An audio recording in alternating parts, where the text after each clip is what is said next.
الحمد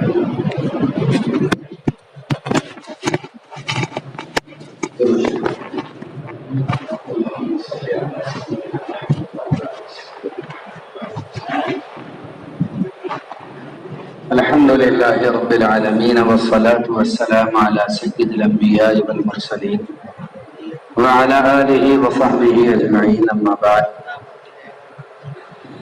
فقد قال الله تعالى في كلامه المجيد والفرقان الحميد: فأعوذ بالله من الشيطان الرجيم، بسم الله الرحمن الرحيم.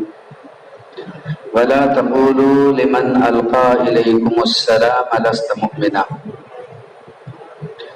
وقال محمد رسول الله صلى الله تعالى عليه وسلم: المؤمن أخو المؤمن والمؤمن كجسد الواحد، أو كما قال عليه الصلاة والسلام. وقال صلى الله تعالى عليه وسلم: المؤمنون هينون لينون كالجمل الآنف، إن قيد انقاد وإن أنيخ على صخرة بلا شدة استناخ، أو كما قال عليه الصلاة والسلام. میرے محترم عزیز و بزرگ اور دوستو، بڑے ہی قابل احترام، نہایت پیارے میرے دینی بھائیوں، اللہ کی قدرت سے استفادے کا اصول، اللہ کی قدرت سے فائدہ حاصل کرنے کا اصول قربانی ہے۔ قربانیوں کے بغیر اللہ کی قدرت سے آدمی فائدہ نہیں اٹھا سکتا، فائدہ نہیں حاصل کر سکتا۔ اس دنیا میں حضرت ابراہیم علیہ السلام کے ایمان کی مثال ہم میں سے کوئی قیامت کے صبح تک پیش نہیں کر سکتا، اس لیے کہ وہ ایمان جو حضرت ابراہیم علیہ السلام کا تھا، وہ ایمان خلت والا ایمان ہو گیا تھا۔ خلت والے ایمان سے مراد اللہ کو وہ ایمان ایسا پسند آیا تھا کہ اللہ نے حضرت ابراہیم علیہ السلام کے اپنا بندہ ہونے کے باوجود اپنے دوست ہونے کا اعلان کر دیا تھا۔ ساری کائنات آج تک حضرت ابراہیم علیہ السلام کو خلیل اللہ کہہ کر کے یاد کرتی ہے کہ یہ اللہ کے خلیل ہے۔ خود جناب محمد الرسول اللہ صلی اللہ تعالی علیہ وسلم نے اپنے آپ کو اللہ کا خلیل نہیں فرمایا، حضرت ابراہیم علیہ السلام کی خلیلی اور دوستی کا احترام کرتے ہوئے بلکہ اپنے آپ کو اللہ کا رفیق کہا، اللہم بالرفیق الاعلی، کہ رفیق کے معنی بھی دوست کے آتے ہیں، خلیل کے معنی بھی دوست کے آتے ہیں۔ تو ایمان کسوٹی بنا، ایمان پہچان بنا، ایمان علامت بنا، کس چیز کی؟ اللہ کے قرب کی۔ تو اللہ کا قرب حاصل کرنا بغیر قربانی کے، بغیر مجاہدے کے تقریباً سبھی کے لیے ناممکن ہے۔ اس لیے کہ حضرت ابراہیم علیہ السلام کے ایمان اور قربانی میں اور ہماری قربانیوں میں اتنا ہی فرق ہے جتنا زمینوں و آسمانوں کے درمیان خلا کا فرق ہے۔ جیسے یہ خلا کبھی پر نہیں ہو سکتا، حضرت ابراہیم علیہ السلام کی قربانی کا بدل کائنات تک نہیں، کائنات میں کوئی آج تک نہ پیش کر سکا ہے، نہ قیامت تک کوئی پیش کر سکے گا۔ اس لیے کہ جب مانگی گئی تو بیٹا چھری کے نیچے لٹا دیا۔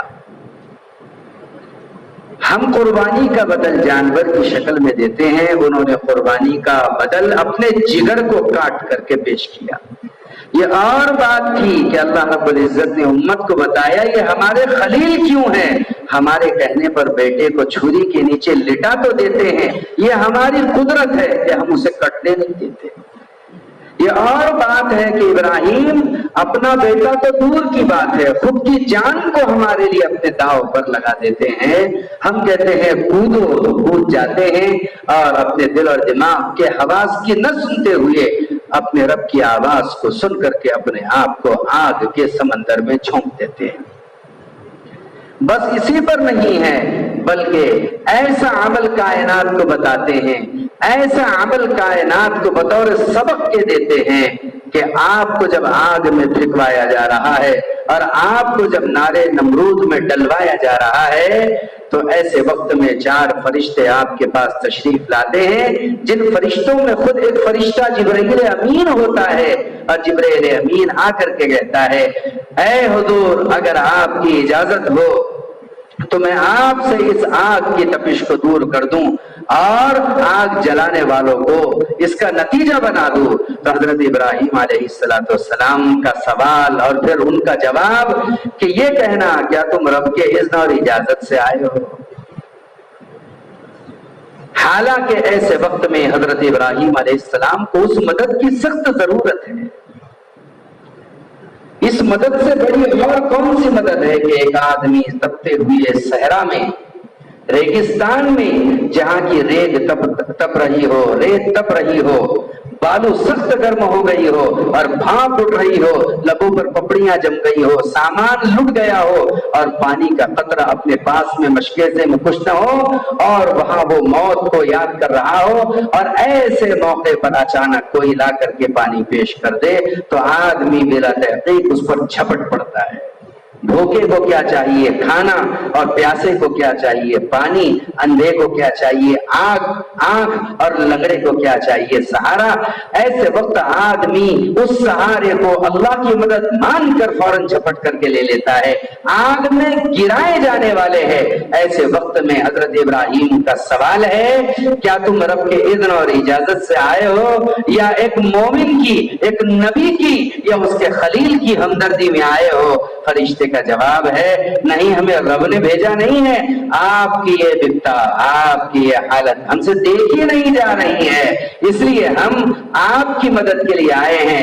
کہا میرا رب مجھے دیکھ رہا ہے، اگر اس کا منشا مجھے آگ میں جلانا ہوگا تو مدد کر کے اس کے منشے کو پورا ہونے میں روک مت لگاؤ، امتحان پورا ہونے دو، امتحان پورا ہونے دو۔ بے خطر کود پڑا آتش نمرود میں عشق، عقل ہے محو تماشائے لبے بام ابھی، اور آپ نارے نمرود میں کود گئے۔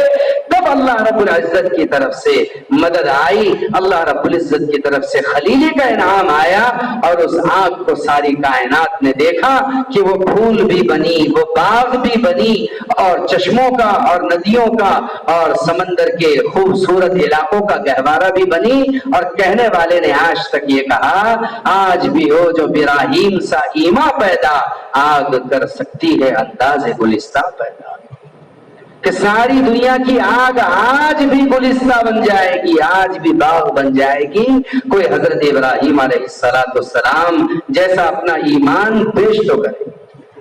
اور یہ کب ہوتا ہے؟ یہ اس وقت ہوتا ہے جب بندے کا گمان اللہ سے ٹھیک اور درست ہو جاتا ہے، اور بندے کا گمان اللہ سے ٹھیک اور درست اس وقت ہوتا ہے جب بندہ اپنے رب پر کامل توکل اور کامل یقین کر لیتا ہے۔ اسی کا نام حضرت ابراہیم علیہ السلام کے ایمان کی پہچان ہے کہ کسی سے لینا ہی نہیں ہے، امتحان اس نے لیا ہے، ابتلا اس کی طرف آئی، اس کی طرف سے آئی ہے۔ بلکہ ایک بزرگ حضرت مولانا محمد میاں صاحب فرماتے تھے کہ عجیب ابراہیم علیہ السلام کا توکل تھا کہ دعا کرنے سے بھی اپنے آپ کو روک لیا، دعا کرنے سے بھی اپنے آپ کو روک لیا کہ میں دعا مانگوں کہ اے اللہ تو مجھے اس نارے نمرود اور آگ سے نجات دے تو کہیں میرے رب کی چاہت میں روڑا نہ آ جائے، میرے رب کی پہچان، میرے رب کی چاہت کی تکمیل میں میرا رب جو چاہ رہا ہے، میرے رب کا منشا پورا ہونے سے رک نہ جائے، میرا رب مجھے آگ میں بھنوانا چاہ رہا ہے اور میں دعا کر کے اپنے آپ کو روک لوں، اس حالت کو بدلنے کے لیے بھی دعا نہیں کی آپ نے۔ وہ تھا حضرت ابراہیم علیہ السلام کا ایمان کہ کس کو سمجھایا تھا اقبال نے پوری دنیا کو، خودی کو کر بلند اتنا، ہم کہیں پیش کر دیتے ہیں علامہ اقبال کی اس بات کو، خودی کو کر بلند اتنا کہ ہر تقدیر سے پہلے خدا بندے سے خود پوچھے بتا تیری رضا کیا۔ ابراہیم آپ نے ہمیں ایسا خوش کیا ہے، آپ نے پورا کیا پورا اپنے آپ کو ہمارے حوالے کر دیا ہے، آپ نے کعبے کی تعمیر کی ہے، ٹھیک ہے آپ کی دو اولادیں ہیں، ایک اسماعیل ہے ایک اسحاق ہے۔ اسحاق علیہ السلام 13 سال حضرت اسماعیل علیہ السلام سے بڑے ہیں، ان کے خاندان میں 70,000 نبی دیتے ہیں۔ مانگو ابراہیم اپنے بیٹے اسماعیل کے لیے کیا مانگتے ہو؟ اے اللہ میں اپنے اسماعیل کے لیے ایک ہی نبی مانگتا ہوں 70,000 کے مقابلے میں، جو خاتم الانبیاء ہو، جس کی برکت سے سارا عالم منور ہو جائے، اور جس شہر کو میں بسانے جا رہا ہوں قیامت تک اسے سرسبز و شاداب رکھ، اسے امن کا گہوارہ بنا دے۔ کعبے کی چھت کے اوپر دعا کی تھی کھڑے ہو کر حضرت ابراہیم خلیل اللہ نے، اور اس پر آمین کہی تھی اسماعیل ذبیح اللہ نے۔ اسی لیے اللہ کے نبی علیہ السلام فرماتے تھے انا دعوت ابی ابراہیم، میں میرے باپ ابراہیم کی دعا ہوں۔ اے لوگو میں میرے باپ ابراہیم کی دعا ہوں۔ ایک خاندان کی قربانیوں کا نتیجہ ہے محمد الرسول اللہ کی آمد۔ میں بنو اسماعیل میں آیا ہوں، اپنے منشے سے نہیں آیا ہوں، مجھے لایا ہے حضرت ابراہیم علیہ السلام نے بنو اسماعیل میں۔ وہ ہاجرہ ماں ہاجرہ کی قربانیاں، وہ بیٹے اسماعیل کا ایڑیاں رگڑ دینا، باپ ابراہیم کا آگ میں خود کو پھکوا دینا، اور وادی غیر ذی زرع میں سنگلاخ وادیوں میں بے یار و مددگار ہو کر صرف اللہ کے حکم پر ایک ماں اور بیٹے کا درندوں کے درمیان میں اور جنگلی جانوروں کے درمیان میں لپودک میدان میں اتنے بڑے صحرا اور جنگل میں خود کو ڈال دینا، اور باپ کا بھی اللہ کے بھروسے پر بچے اور بیوی کو چھوڑ دینا، کہ ساری قربانیوں کے نتیجے میں اللہ نے محمد الرسول اللہ دیا تھا۔ آپ نے ابھی قربانیاں کی ہے، لیکن ہر قربانی میں آپ نے یہی بات سنی ہوگی کہ جب صحابہ نے محمد عربی صلی اللہ علیہ وسلم سے پوچھا کہ قربانی کیا چیز ہے پیارے حبیب، تو آقا نے فرمایا سنت ابیکم ابراہیم، میری نہیں تمہارے باپ ابراہیم کی سنت ہے۔ اصل قربانی تو وہ تھی کہ جب جد امجد اسماعیل کو چھری کے نیچے لٹا دیا گیا تھا، وہ تو دمبا بدل بن کر کے آیا کہ تم دمبے ذبح کر رہے ہو، ورنہ تو اصل قربانی ابراہیم کی تمہارے باپ کی تھی، اس لیے یہ تمہارے باپ کی سنت ہے، پھر میری سنت ہے، میں خود اس پر عمل کرتا ہوں، تم خود اس پر عمل کرو۔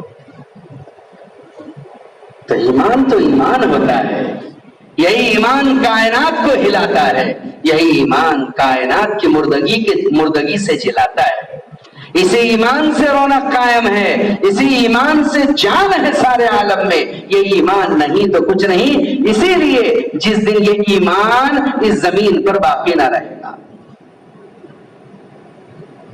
جس دن یہ ایمان زمین پر باقی نہ رہے گا، اس ایمان کو باقی رکھنے والا کون ہے؟